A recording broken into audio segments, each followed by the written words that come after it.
कर रखे जी। Arm forces बहुत बढ़ चढ़ कर सामने आए थे जब कोरोना की दूसरी लहर सामने आई।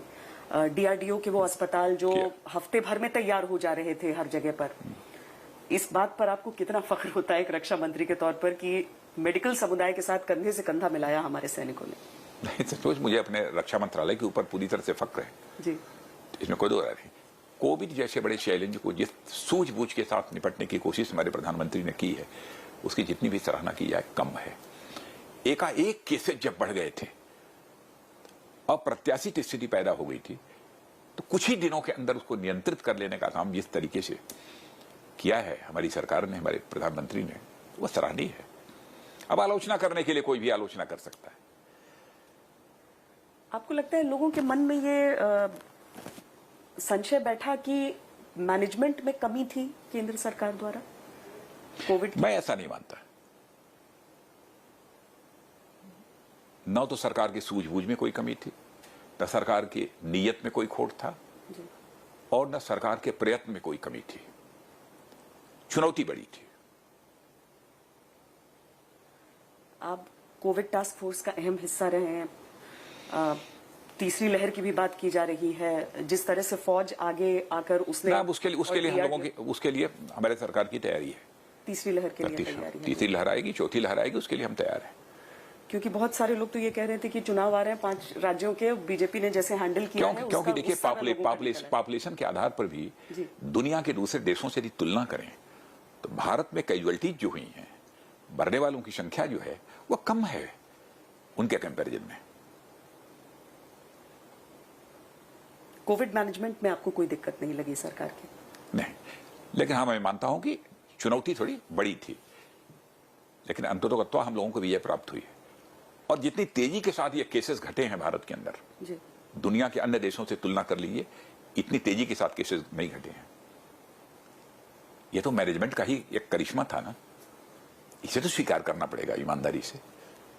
यूपी को लेकर खासकर लोग कह रहे हैं कि वहां का मैनेजमेंट कहीं नहीं, यूपी के मुख्यमंत्री ने बहुत ही शानदार काम किया। स्वयं भी वो कोविड से प्रभावित हुए थे, लेकिन कोविड से प्रभावित रहने के बावजूद जब आइसोलेशन में थे तब भी वो लगातार वो काम करते रहे।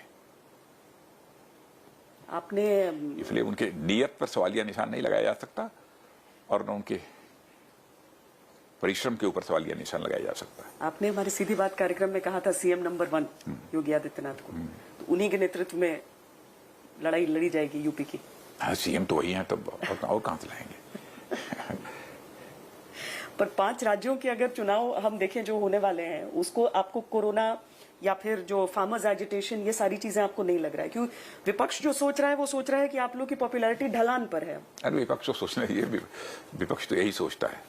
विपक्ष तो पहले भी 2014 में भी कहता था किसी भी सूरत में भारतीय जनता पार्टी को संसद में बहुमत हासिल नहीं हो सकता। 2019 का चुनाव हुआ तब भी लोग कहते थे हो गया, 2014 में एक बार बहुमत मिल गया बीजेपी को, 2019 में नहीं मिलने वाला है। लेकिन 2019 में 2014 से अधिक सीटें भारत की संसद में हमको प्राप्त हुई। जन सामान्य का विश्वास हमारी सरकार के प्रति, हमारे प्रधानमंत्री के प्रति बढ़ा है। इस सच्चाई को सबको स्वीकार करना चाहिए। बंगाल के नतीजों ने बल दे दिया ना उनके इस विश्वास को। भाई, बंगाल का नतीजा जी उनके विश्वास को कैसे बल दे दिया? जहां हमारे केवल 3 विधायक थे बंगाल की विधानसभा में, आज बढ़कर 77 हो गए। ये कोई हमारी छोटी उपलब्धि नहीं है। राजा जी 7 साल पूरे हो गए हैं सर। और यह बात सच है कि कोई भी राजनीतिक पार्टी होती है, चुनाव यदि लड़ती है, लक्ष्य यही होता है कि हम बहुमत हासिल करें। लक्ष्य होता है उसका, इसमें कहीं दो राय नहीं। लेकिन यह भी तो देखिए 3 सीटें हमारी बंगाल की विधानसभा में थी, और ऑर्गेनाइजेशन का भी कोई हमारा जो इंफ्रास्ट्रक्चर था कोई बहुत ऐसा नहीं था जैसा कि सामान्यतः अन्य राज्यों में हम लोगों ने बना रखा है। फिर भी 77 सीटों पर विजय प्राप्त करना यह कोई छोटी बात नहीं है। हम तो बंगाल की जनता के प्रति सचमुच आभार व्यक्त करना चाहते हैं। हम उनका अभिनंदन